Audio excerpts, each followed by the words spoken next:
Assalamualaikum warahmatullahi wabarakatuh. Alhamdulillahirrabbilalamin. Assalatu wassalamu ala asrafil anbiya'i mursalin wa ala alihi wa sahbihi ajma'in. Pertama-tama marilah kita panjatkan puja dan puji syukur kita kepada Allah Subhanahu wa taala yang mana telah memberi kita rahmat, memberi kita nikmat sehingga kita dapat menjalankan aktivitas kita pada kehidupan sehari-hari. Tak lupa kita berselawat kepada baginda Nabi Muhammad sallallahu alaihi wasallam. Allahumma shalli wa sallim. Perkenalkan, nama saya Abdul Malik. Saya mahasiswa UNC Samarinda. Saya dari Prodi Manajemen Pendidikan Islam Fakultas Tarbiyah Ilmu Keguruan. Pada kesempatan kali ini, di sini saya akan membahas tentang manajemen pembiayaan pendidikan.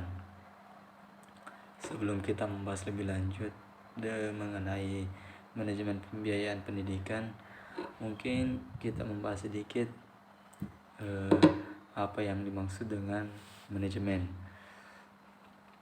Jadi manajemen ini merupakan sebuah proses perencanaan, pengorganisasian, serta pengarahan dan pengawasan dalam suatu organisasi untuk mencapai tujuan yang telah ditetapkan. Jadi dalam manajemen ada yang namanya fungsi yang dikenal dengan istilah POAC. Planning merupakan perencanaan, organizing, kemudian pengorganisasian, kemudian yang ada executing, pelaksanaan, kemudian controlling, dan yang terakhir evaluasi. Jadi setelah kita melaksanakan semuanya dengan baik, kemudian kita evaluasi untuk kita benahi apa saja yang kurang untuk kita perbaiki untuk kedepannya. Mungkin itu saja pengantar tentang manajemen. Kemudian untuk pembahasan pertama, yaitu kita masuk langsung kepada manajemen pembiayaan pendidikan. Ada 3 kegiatan penyusunan anggaran. Kegiatan pertama, budgeting atau penyusunan anggaran. Penyusunan anggaran merupakan langkah-langkah positif untuk merealisasikan rencana yang telah disusun. Kegiatan ini melibatkan pemimpin tiap-tiap unit organisasi. Pada dasarnya, penyusunan anggaran merupakan negosiasi atau perundingan kesepakatan antara puncak pemimpin dengan pimpinan bawahannya untuk menentukan besaran alokasi biaya suatu penganggaran. Jadi pada penyusunan anggaran ini diperlukan kesepakatan antara pimpinan atas dengan pimpinan bawah untuk alokasi suatu penganggaran. Kemudian yang kedua, accounting, yaitu pembukaan. Pengurusan ini meliputi 2 hal.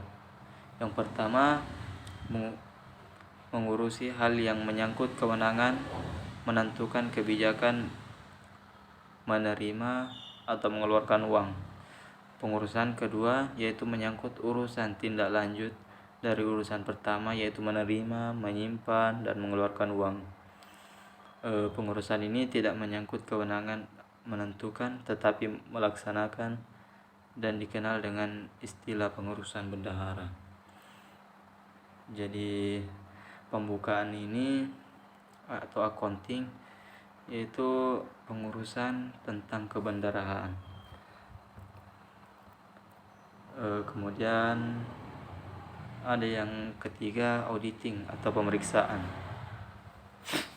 Auditing ini merupakan semua kegiatan yang menyangkut pertanggungjawaban penerimaan, penyimpanan, serta pembayaran atau penyerahan uang yang dilakukan bendahara kepada pihak-pihak yang berwenang.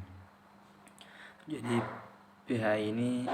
pemeriksaan ini sebagai penanggung jawab atas bendahara yang dilakukan untuk penerimaan, penyimpanan, dan pembayaran atau penyerahan uang kepada pihak-pihak berwenang. Jadi pemeriksaan ini bertanggung jawab. Kemudian asas-asas dalam anggaran. Asas-asas dalam anggaran ada 3. Yang pertama, asas plafon, yaitu bahwa anggaran belanja yang boleh diminta tidak melebihi jumlah tertinggi yang telah ditentukan. Jadi asas plafon ini mempunyai batas tertentu, jadi tidak boleh dilebihi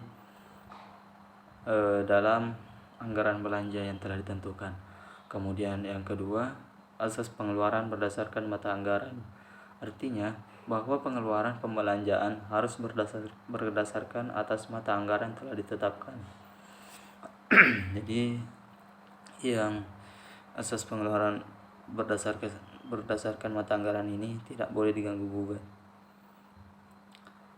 karena sudah ditetapkan. Dan yang ketiga, asas tidak langsung, yaitu suatu ketentuan bahwa setiap penerimaan uang tidak boleh digunakan secara langsung untuk suatu keperluan pengeluaran. Dan itulah asas-asas dalam anggaran. Kemudian hal-hal yang berpengaruh terhadap pembiayaan, secara garis besarnya dipengaruhi oleh 2 faktor, yaitu faktor eksternal dan internal. Faktor eksternalnya yaitu faktor yang ada di luar sistem pendidikan yang meliputi hal-hal sebagai berikut. Yang pertama, berkembangnya demokrasi pendidikan. Yang kedua, kebijaksanaan pemerintah. Yang ketiga, tuntunan akan pendidikan. Yang kelima, adanya inflasi. Kemudian pada faktor internalnya, yaitu tujuan pendidikan, pendekatan yang digunakan, materi yang disajikan, dan terakhir tingkat dan jenis pendidikan. Kemudian karakteristik pembiayaan pendidikan dibagi 3. Yang pertama, unit kos lengkap, yaitu perhitungan unit kos berdasarkan semua fasilitas yang dikeluarkan untuk penyelenggaraan pendidikan, termasuk gedung, halaman sekolah, lapangan, gaji guru, gaji personil, pembiayaan bahan dan alat, dihitung keseluruhan program baik yang tergolong dalam kurikulum maupun ekstrakurikuler. Kemudian yang kedua, unit kos tengah lengkap, yaitu hanya memperhitungkan biaya kebutuhan yang berkenaan dengan bahan dan alat yang berangsur habis walaupun jangka waktunya berbeda.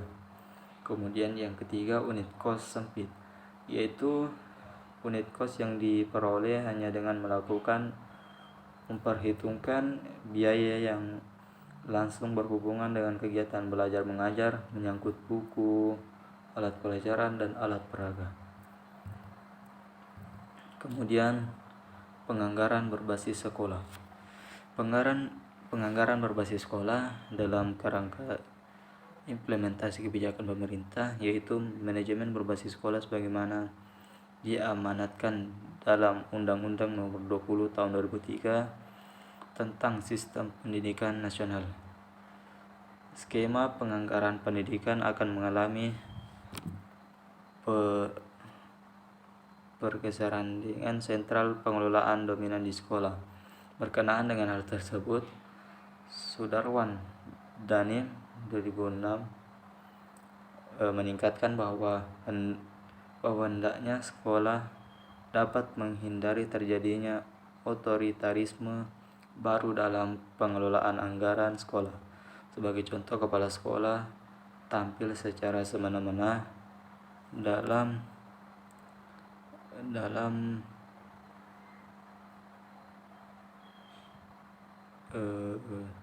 negali dalam membelanjakan anggaran. Kemudian RPS adalah sebuah dokumen perencanaan yang dibuat oleh sekolah. RPS dapat juga disebut dengan rancangan pengembangan sekolah untuk mengadakan perubahan fisik dan non-fisik sekolah dalam rangka meningkatkan mutu pelayanan sekolah.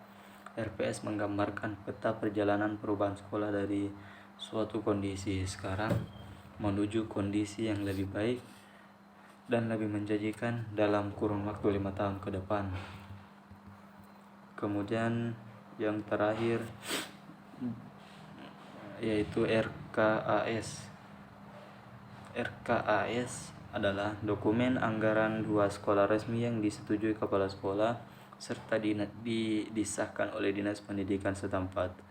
Bagi sekolah negeri atau penyelenggara pendidikan, bagi sekolah swasta, RKAS tidak boleh menyimpang dari RPS atau rencana strategis karena keberadaan RKAS berfungsi mencapai tujuan-tujuan yang sebelumnya terangkum dalam tujuan besar RPS.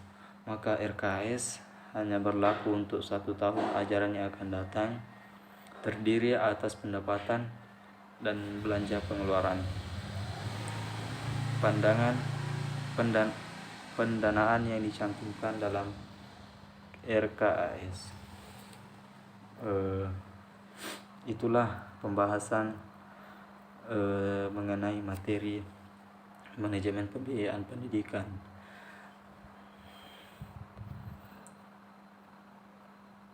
Saya selaku pembawa materi, mohon maaf bila ada kesalahan kata dalam penyampaian saya. Wabillahi taufiq wal hidayah. Wassalamualaikum warahmatullahi wabarakatuh.